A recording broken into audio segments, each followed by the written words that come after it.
नमस्कार, प्रणाम। मैं सत्येंद्र, आप देख रहे हैं सेवार्थ सत्येंद्र। दोस्तों, प्रयागराज में यूपी पीएससी, आरओ, एआरओ और यूपी पीसीएस के एग्जाम को लेकर वहां के छात्रों द्वारा विरोध प्रदर्शन किया जा रहा है और आयोग से छात्रों ने अपनी मांगों को भी रखा है।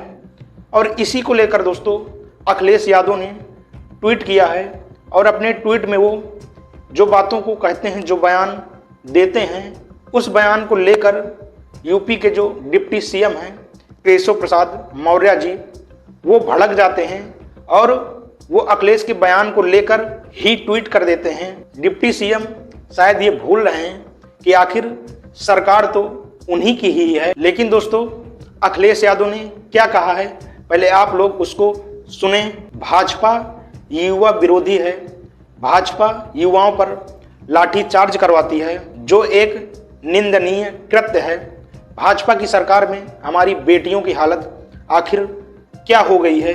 उन्होंने कहा कि नौकरी भाजपा के एजेंडे में है ही नहीं। दोस्तों, अखिलेश यादव ने छात्रों को सहानुभूति देते हुए कहा कि हम युवाओं के साथ हैं। लेकिन दोस्तों, अब अखिलेश यादव के इसी बयान पर जो डिप्टी सीएम हैं केशव मौर्य जी, वो भी ट्वीट कर देते हैं और अपने ट्वीट में डिप्टी सीएम जी लिखते हैं कि यूपी के पूर्व मुख्यमंत्री श्री अखिलेश यादव को छात्रों के मुद्दों पर बोलने का नैतिक अधिकार नहीं है। उन्हें अपने शासनकाल में हुई भर्तियों में भ्रष्टाचार को याद रखना चाहिए। पुलिस अधिकारी संयमित व्यवहार करें और छात्रों पर बल का प्रयोग न करें। प्रतियोगी छात्रों से अनुरोध है कि वे अपनी समस्याओं को शांतिपूर्ण तरीके से उठाएं और सपा की राजनीति का शिकार न बने। आपकी न्याय की लड़ाई में सरकार और मैं सदैव आपके साथ हैं। 2012 से 2017 तक सपा सरकार में क्या क्या हुआ था, यह पूरा प्रदेश जानता है। दोस्तों, आप लोगों ने देखा कि किस तरह से डिप्टी सीएम केशव प्रसाद मौर्य जी अखिलेश यादव को ये कहते हुए नजर आते हैं। डिप्टी सीएम ने तो संविधान के अधिकारों को भी नकार दिया और वो कहते हैं कि छात्रों के मुद्दों पर अखिलेश यादव का बोलना नैतिक अधिकारों के खिलाफ है। उनके कहने का मतलब था कि अखिलेश यादव को नैतिक अधिकार ही नहीं है कि वो छात्रों के मुद्दों पर बोल सकें। केशव मौर्य अखिलेश यादव को ये याद दिला रहे थे कि उनके शासनकाल में हुई भर्तियों में जो भ्रष्टाचार हुए हैं उनको याद रखना चाहिए। और उन्होंने कहा दोस्तों कि 2012 से 2017 तक क्या क्या नहीं हुआ वो पूरा प्रदेश जानता है। तो मैं आपको बता देना चाहता हूं केशव मौर्य जी कि यदि पूरा प्रदेश जानता है और जानता था, इसीलिए तो 2017 में आपको लाए थे, आपकी सरकार जनता ने बनाई थी। लेकिन आप क्या कर रहे हैं, आप तो विपक्षी पार्टियों को ही उनके काम, उनके भ्रष्टाचारों को गिना रहे हैं। आपकी ही सरकार है प्रदेश में, लेकिन आप युवाओं के लिए, बेरोजगारी के लिए क्या कर रहे हैं। और शायद इसीलिए दोस्तों जो वर्तमान बीजेपी की सरकार है वो भी भ्रष्टाचार करने में तुली हुई है।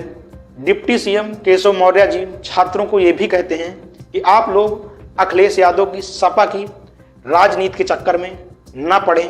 दोस्तों, मैं हैरान हूं कि केशव मौर्य जी अखिलेश यादव को उनके भ्रष्टाचारों के बारे में याद दिला रहे हैं। तो दोस्तों, 2017 में आखिर जनता आपको इसीलिए चुनी थी कि आप दूसरी पार्टियों के भ्रष्टाचार को याद दिलाएं और उसी तरह का भ्रष्टाचार आप लोग भी करते जाएं। धिक्कार है दोस्तों ऐसी सरकारों को जो कि अपने देश के बारे में सोचती ही नहीं है। और यदि ऐसा ही है कि पुरानी सरकारें भ्रष्टाचार करती रही हैं, तो अब तो प्रदेश में आपकी सरकार है, देश में आपकी सरकार है। अब तो आप लोगों को कम से कम भ्रष्टाचार से दूर रहना चाहिए और आप लोगों को भ्रष्टाचार करना ही नहीं चाहिए। जिस तरह से हमारे देश में छात्रों और युवाओं के प्रति इस तरह की धांधली और पेपर लीक की समस्याओं का सामना करना पड़ रहा है और आप लोग विपक्षी पार्टियों को याद दिला रहे हैं कि भ्रष्टाचार को याद रखना चाहिए। तो आखिर दोस्तों, क्या अब भ्रष्टाचार खत्म हो गया है? क्या अब भ्रष्टाचार नहीं हो रहे हैं? और फिर दोस्तों, कोई छात्रों के पक्ष में अपनी बात रख रहा है तो क्या वो गलत है? छात्रों की जो आवाज़ को उठा रहा है क्या वो गलत है? आप लोग उसके नैतिक अधिकारों को बताने लगेंगे। अखिलेश यादव ने भी दोस्तों प्रयागराज में हो रहे विरोध प्रदर्शन के छात्रों के पक्ष में ही अपनी बात रखी थी और भाजपा सरकार से सवाल किए थे, तभी डिप्टी सीएम केशव मौर्य चिढ़ जाते हैं और वो अखिलेश यादव को ही उनके कार्यकाल के बारे में याद दिलाने लगते हैं और अपने सरकार के कार्यकाल के बारे में बिल्कुल भूल ही जाते हैं कि आखिरकार उनकी सरकार में हो क्या रहा है, युवाओं के साथ किस तरह का बर्ताव किया जा रहा है। डिप्टी सीएम केशव मौर्य को इस बात का एक भी ख्याल, एक भी एहसास नहीं है दोस्तों। तो आपको याद होना चाहिए कि आप लोग किसी की आवाज को दबा नहीं सकते हैं।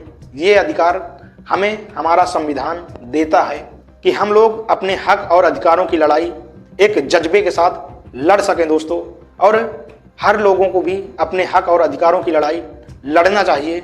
डिप्टी सीएम केशव मौर्य अखिलेश यादव की गंदी राजनीति इस बयान को बताते हैं। तो मैं आपको बता दूं दोस्तों कि गंदी राजनीति तो आपकी सरकार आप खेल रहे हैं। युवाओं के साथ, बेरोजगार छात्रों के साथ जिस तरह का बर्ताव आपकी सरकार में युवाओं के साथ किया जा रहा है, ऐसा कभी भी युवाओं के साथ देश में नहीं हुआ है। नहीं तो दोस्तों ये बात बताने की जरूरत नहीं है। प्रदेश में, देश में इन्हीं की सरकार है, बीजेपी की ही सरकार है। ये पूरे सिस्टम को सुधार सकते हैं, ठीक कर सकते हैं, लेकिन ऐसा नहीं करेंगे ये लोग, और ऐसा चाहते ही नहीं है और दूसरों को बताने चल देते हैं। तो इनको पहले अपने सिस्टम के बारे में, अपने सरकार के अंदर की कमियों को भी सुधारना चाहिए, तभी दूसरे की गलतियों को बोलना चाहिए दोस्तों। इस तरह देखें तो आप उन्हीं के पीछे चल रहे हैं, क्योंकि उन्होंने भी भ्रष्टाचार किया और आप भी कर रहे हैं। तो आप में उनमें अंतर आखिरकार बचा ही क्या है, और आपको फिर जनता किस लिए चुनकर लाई थी यदि आपको भी ऐसा ही करना था दोस्तों। वर्तमान सरकार को इस बारे में सोचना चाहिए, ना कि विपक्षी पार्टियों के ऊपर इस तरह का आरोप लगाना चाहिए दोस्तों। वो अपने अंदर की कमियों को ठीक करे, अपने अंदर की पार्टी के लोगों के बारे में सोचे कि हमारे लोग किस तरह से भ्रष्टाचार करते हैं और उनको सुधारने की कोशिश करें। दोस्तों प्रयागराज में छात्रों के प्रदर्शन को लेकर हमने पूरी वीडियो पूरी जानकारी के साथ बनाई है, उसकी लिंक हम डिस्क्रिप्शन में दे देंगे। आप देखना चाहें तो उस पूरी वीडियो को जरूर देख सकते हैं। लेकिन दोस्तों आप लोगों की इस पर क्या राय है, आप लोग अपनी राय कमेंट सेक्शन पर जरूर बताएं। मिलते हैं अगली वीडियो में, तब तक के लिए अपने परिवार का ख्याल रखें, सुरक्षित रहें। जय हिंद, जय भारत।